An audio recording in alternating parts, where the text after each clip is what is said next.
In this video, I'm going to show you how to change your character on GTA 5. So you have to follow and watch this video till the end. First, you have to click on the map and go directly and open your settings.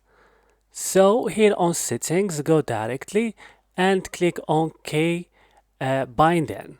Click enter and you will find here actions and primarily like actions and their commands. For example, if you want to change character from to Michael, you have to click F5 in your keyboard. To switch to Franklin, to F6. To switch to Trevor, you have to click on F7.